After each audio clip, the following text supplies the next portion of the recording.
আসসালামু আলাইকুম ওয়া রাহমাতুল্লাহি ওয়া বারাকাতুহু। সম্মানিত মুসলিম ভাই বোনেরা, আশা করি যে যেখানে আছেন ভালো আছেন। আমি আপনাদের সামনে উপস্থিত হয়েছি এসো কোরআন শিখি 22তম পর্ব নিয়ে। আমরা কোরআনকে সহজভাবে বোঝার জন্য, পড়ার জন্য এবং সহিশুদ্ধভাবে তেলাওয়াত করার জন্য ধারাবাহিকভাবে কোরআনের বিভিন্ন বিষয় নিয়ে আলোচনা করতেছি। মাখরাজ নিয়ে আলোচনা করেছি, মদের বিবরণ নিয়ে আলোচনা করেছি। আজকের এই পর্বে আমরা নুন সাকিন তানভিনের মধ্যে যে 4 প্রকার, এর মধ্যে একটি প্রকারের নাম হচ্ছে ইকলাব। আজকে আমরা ইকলাব নিয়ে আলোচনা করব। এর আগে আমরা ইদগাম, ইজহার এই দুইটি পর্ব নিয়ে আলোচনা করেছি। আজকে 22তম পর্বে আমরা আলোচনা করব ইকলাব নিয়ে।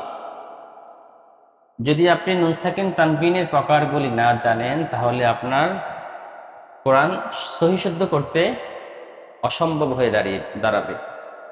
কারণ এইগুলি যদি আপনি জানেন, তখন গুণনা কোথায় করতে হবে, কোথায় মিলেই পড়বেন, কোথায় স্পষ্ট করে পড়বেন, এগুলি জানা যাবে। আজকে হলো ইকলাব। আজকে আমাদের আলোচ্য বিষয় হচ্ছে ইকলাব। ইকলাব অর্থ আগে আমরা জানবো। ইকলাব অর্থ পরিবর্তন করা, পরিবর্তন করে পড়া। তাহলে আমরা প্রথমে অর্থ জানলাম যে ইকলাব মানেটা কি। ইকলাব মানে হচ্ছে পরিবর্তন করে পড়া। এবার আসি আমরা হরফ। এখন জানবো ইকলাবের হরফ কয়টি। তাহলে ইকলাবের হরফ হলো শুধু একটি, একেবারে সহজ। ইকলাবের হরফ শুধু একটি, যথা বা। তাহলে আজকের পর্বটা একেবারে সহজ। তাহলে নুন সাকিন তানভিনের 4 প্রকারের মধ্যে একটি প্রকার হলো ইকলাব।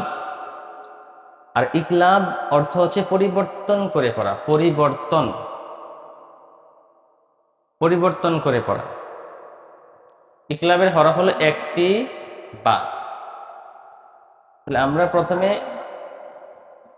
অর্থ শিখলাম, তারপরে আমরা হরফ জানলাম। এখন আমরা সংজ্ঞাটা শিখবো যে ইকলাব কাকে বলে। ঠিক অন্যান্য প্রকারের মতোই প্রথমে শুরু করতে হবে নুন সাকিন দিয়ে। নুন সাকিন, নুন সাকিন এবং তানভিনের পরে, নুন সাকিন এবং তানভিনের পরে ইকলাবের। ইকলাবের হরফ কয়টি? একটি। তাহলে ইকলাবের একটি হরফ, ইকলাবের একটি হরফ কি? সেটা বা। ইকলাবের একটি হরফ বা আসিলে কি করতে হবে? ওই যে পরিবর্তন করে পড়তে হবে, লেখা আছে। তাহলে একটি হরফ বা আসিলে পরিবর্তনটা কিভাবে করতে হবে? ছোট্ট মিম দ্বারা। ছোট্ট একটা মিম, এই যে মিমটা দিয়ে দিলাম, ছোট্ট মিম, ছোট্ট মিম দ্বারা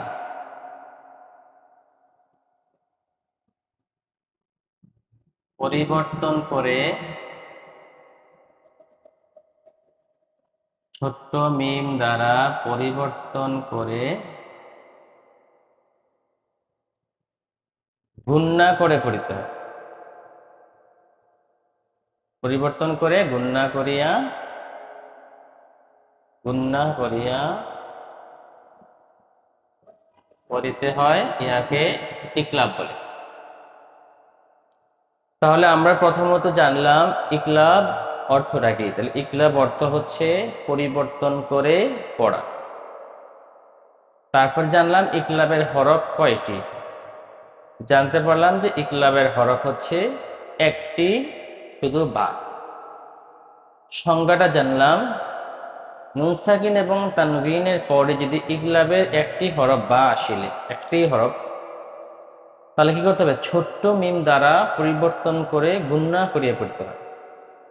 তাহলে ফার্স্ট হচ্ছে পরিবর্তন হবে ছোট্ট মিম দ্বারা, সেকেন্ড হচ্ছে গুণনা করে পড়তে হবে। পরিবর্তনও করতে হবে, আবার গুণনা করেও পড়তে হবে। তাহলে প্রথমে আমরা অর্থ জানবো, তারপরে হরফ, তারপর হচ্ছে সংজ্ঞাটা। আচ্ছা, এখন আমরা কয়েকটা উদাহরণ দিলেই বোঝা যাবে যে আসলে ইকলাবটা কেমন। প্রথমে আমি লিখছি, একটা শব্দ লিখলাম। এই যে দেখেন, মিম নুন জের মিন, বা আইন জবর বা, মিন বা, ডাল জের দি, মিন বাদি। লেখাটা কিন্তু মিন বাদি হয়েছে, মিম নুন জের মিন, বা আইন জবর বা, ডাল জের দি, মিন বাদি। যেহেতু নুন সাকিনের পরে বা আসছে, তাহলে এখানে কি হবে? ছোট্ট মিম হবে। তাহলে মিমটা কোথায় থাকবে? উপরে।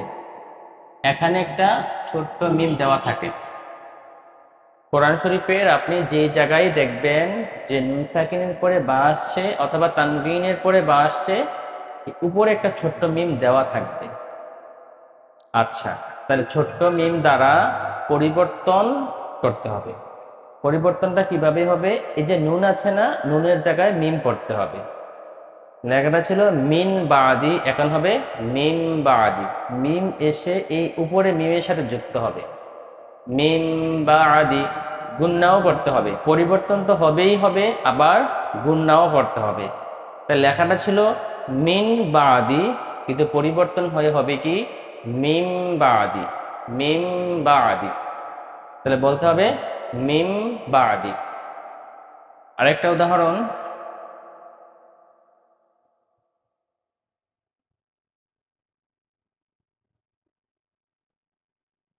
সামিউন, এই যে তানভিন,